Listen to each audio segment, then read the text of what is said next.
AI podcast. Welcome to a deep dive into, well, one of the most intriguing questions in tech, really.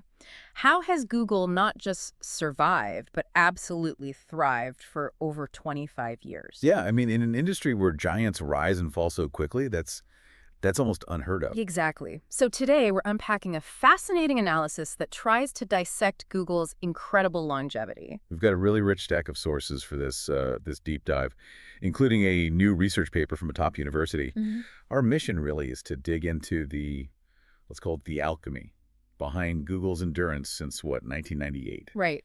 and to pull out the key nuggets of knowledge about how a company born in a Stanford dorm room managed to become synonymous with the internet itself. While so many others just turned to digital dust. Exactly. I mean, you think about dinosaurs like Yahoo, Netscape, MySpace, Blockbuster, even Nokia's smartphone attempts. Oh, yeah. They've all basically fossilized in the digital tar pits, but Google just keeps humming along. So what is their secret?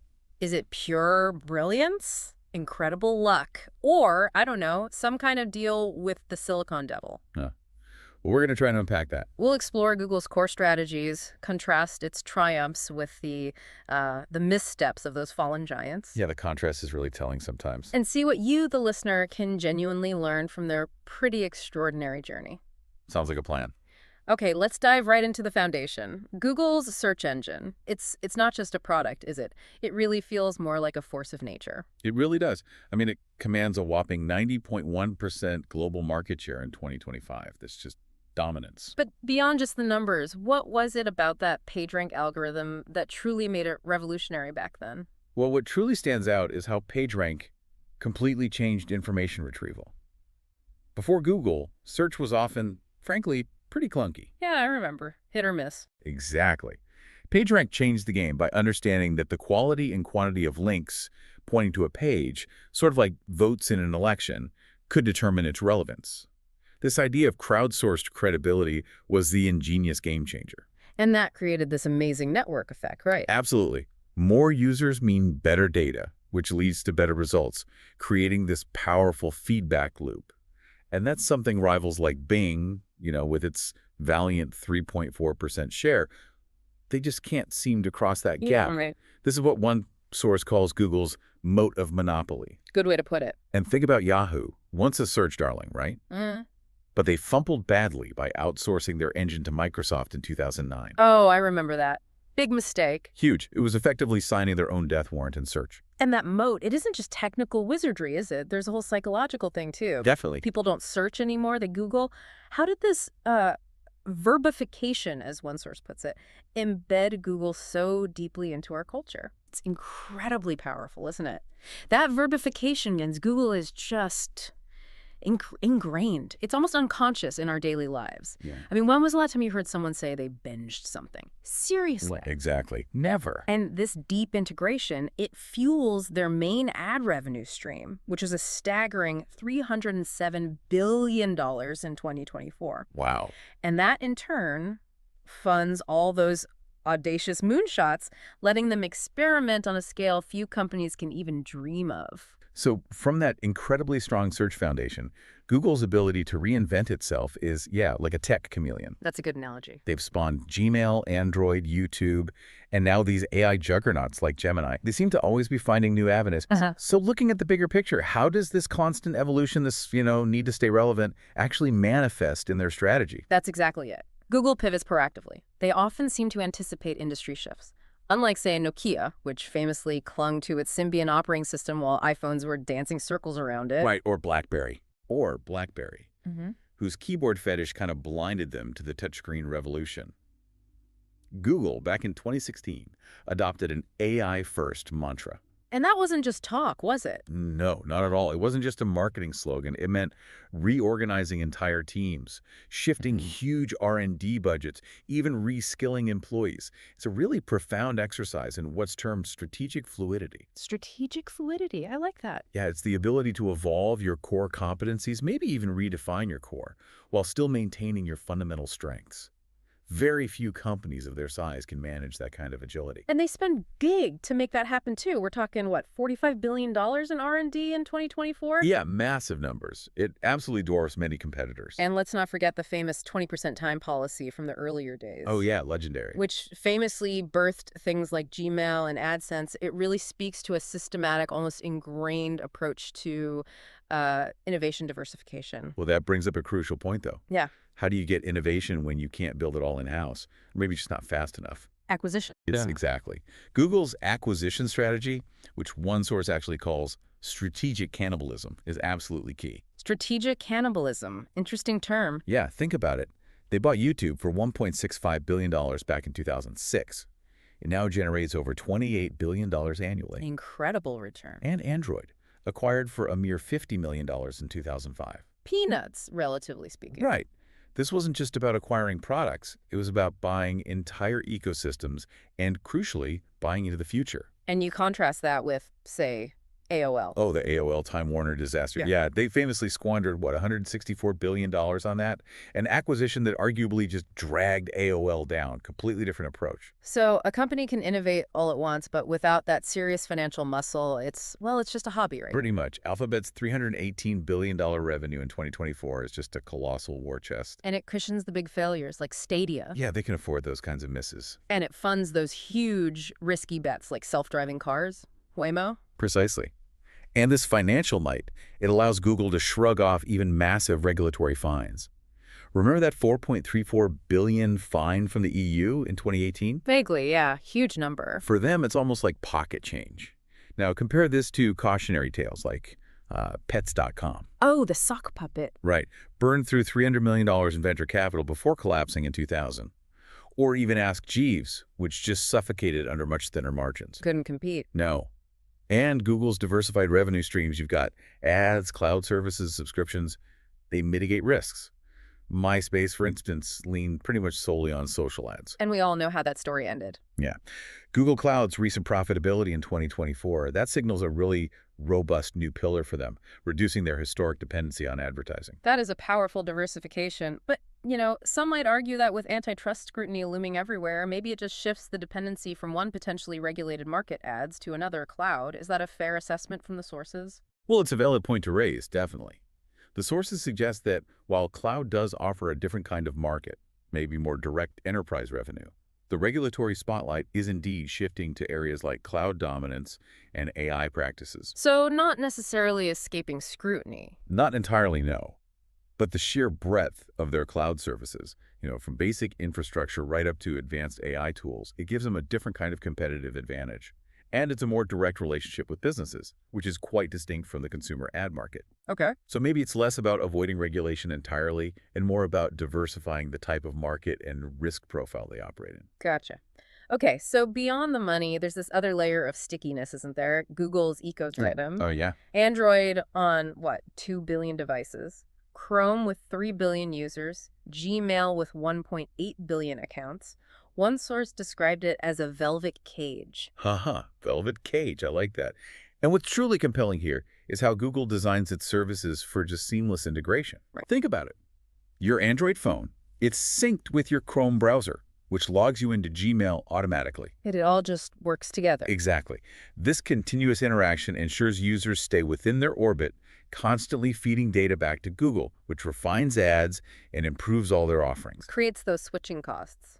Precisely. What economists call switching costs, making it genuinely expensive or at least inconvenient and difficult for users to leave. You contrast that with, early social networks, Friendster? Yeah, Friendster. Its clunky interface basically drove users straight to Facebook. Or Microsoft's Windows Phone. Oh, yeah, the Windows Phone experiment. Famously lacked developer buy-in, right? Which made it really easy for users to just abandon ship. Google makes it much harder. But there's a catch here, isn't there? We see privacy scandals pop up, AI ethics debates like those Gemini bias discussions on X recently. Yeah, those are messy.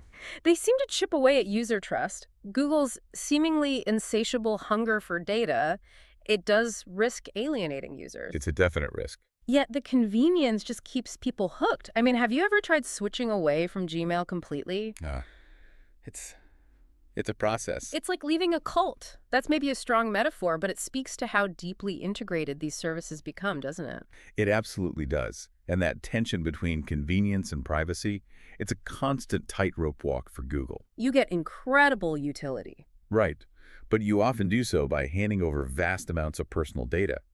The sources highlight that while these debates are significant and the trust issues are real, For the average user, for the average user, the sheer convenience and the embeddedness of Google services often outweigh the perceived privacy risks.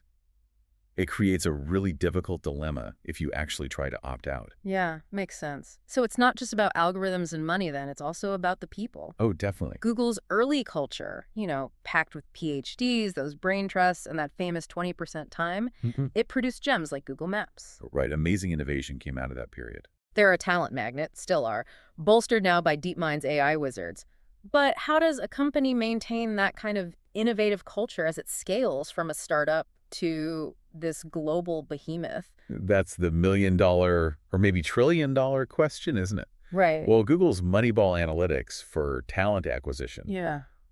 using data and algorithms to predict employee success and build optimal teams, sort of like in baseball. Yeah. Interesting approach. That, along with lavish compensation packages, certainly help attract and keep talent for a long time. But recent events like the big layoffs in 2023, 12,000 people, and you hear the grumbles on social media blogs, it does suggest a shift. Towards what? Bureaucracy. Some sources indicate potential for corporate sclerosis, where bureaucracy can slow down innovation. However, There's a however. there is. Their underlying learning organization culture seems quite strong. Practices like analyzing failures without blame, they call them postmortems. Right. The blameless postmortem. Exactly. That creates institutional learning.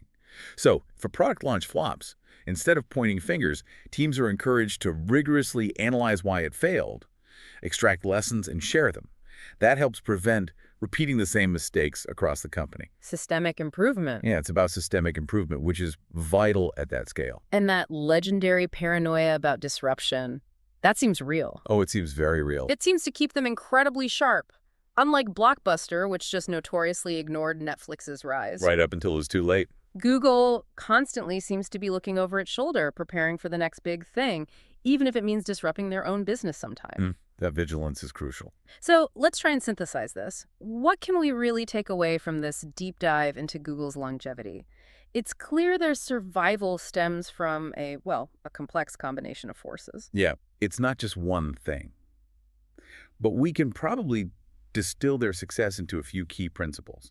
First, I'd say the flexibility paradox. Okay, what's that? Google succeeded by being simultaneously laser-focused on search, its core, yet also incredibly flexible. They evolved their core competencies while aggressively expanding into totally new markets. They embraced what some sources call strategic schizophrenia, Love these terms. optimizing their current operations while simultaneously placing huge bets on future disruptions. And that's really different from companies that got too rigid. Exactly, like BlackBerry with its keyboard obsession, or too scattered, like Yahoo during its, decades-long identity crisis. Okay, flexibility paradox. What's next? Second, the learning organization advantage. We touched on this. They continuously transform themselves through relentless knowledge acquisition and sharing. That intelligent failure philosophy. Where they're willing to kill products like Google plus round. Right. It isn't just about abandoning failures quickly. It's about fostering rapid experimentation and making quick pivots based on what they learn from those experiments, successful or not. That speed is crucial in a fast-paced market. Makes sense. And third, The platform advantage.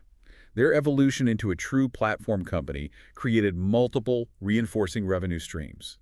That significantly reduced their dependence on any single product, even search. right, the ecosystem reinforcing itself. Exactly. Think about how Android drives mobile search usage, which generates advertising revenue, which in turn funds YouTube content acquisition, or R&D, for AI.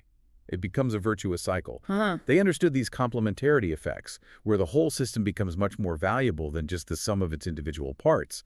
And, as we discussed, they created strong ecosystem lock-in by strategically increasing those users' switching costs. Okay, so flexibility, learning, and platform thinking, that's a powerful combo. Definitely. Google's 27-year reign, then, is undoubtedly a masterclass in strategic execution. But the big question remains. Is it an eternal empire, or is it just, living on borrowed time? Yeah, that's the question everyone's asking now, especially with AI shaking things up. While they've clearly mastered strategic evolution, built incredible financial might, and perfected platform thinking, storm clouds are definitely looming. What kind of storm clouds? Well, they face significant challenges. Renewed antitrust threats from the DOJ and others are very real. Intense AI competition from formidable rivals like xAI and OpenAI is heating up rapidly. Sure. And there's continued public scrutiny, that privacy backlash, especially around data hunger and those AI bias issues we mentioned. And internally. And internally, yeah, the bureaucratic bloat we discussed and those recent layoffs, that could potentially chip away at their talent advantage and Yeah. maybe their internal cohesion over time. So despite this amazing track record of making incredibly smart decisions across so many different dimensions, the tech market is just notoriously unpredictable. Absolutely. The very same forces that enabled their success, rapid technological change, powerful network effects, winner-take-all market dynamic, They could also be their undoing. they also pose the biggest threats to their future dominance. The ground is always shifting under your feet in tech. So we've navigated the digital graveyard, explored how Google managed to evade the dot-com reaper and everything that came after. As you reflect on all this, what stands out to you as maybe the most critical factor in their survival? Or perhaps something you think people can apply? That's tough. For me, I think it's that idea of strategic fluidity we talked about, and maybe linked to that, their willingness to actively cannibalize their own products before someone else does. That takes guts. Yeah, that's a big one. For me, I think it might be the deeper understanding that corporate longevity, especially in Silicon Valley, requires continuous, proactive adaptation. It's not a one-time fix. Constantly evolving. Constantly. Google's story really illustrates that the best way to survive is probably to adopt these underlying principles of adaptability, invest heavily in learning faster than your competitors, and always try to think like a platform orchestrator, not just a single product manufacturer. Good point. So as we look to the future, with AI poised to revolutionize pretty much everything, Google's ability to navigate this new frontier, that's really going to be the ultimate test of its digital immortality, isn't it? Absolutely. Will they rule for another 25 years or eventually join that digital boneyard? Huh. Well, only time and maybe a few billion more searches will tell. Indeed. But, if history is any guide, betting against them seems, well, about as wise as shorting a company that's already proven the experts wrong for over 2 decades straight. Fair point. That's it for this deep dive. We hope this gave you some valuable insights into the fascinating world of tech longevity and maybe even sparked some ideas for your own work or thinking. Hope so. Stay curious and keep learning.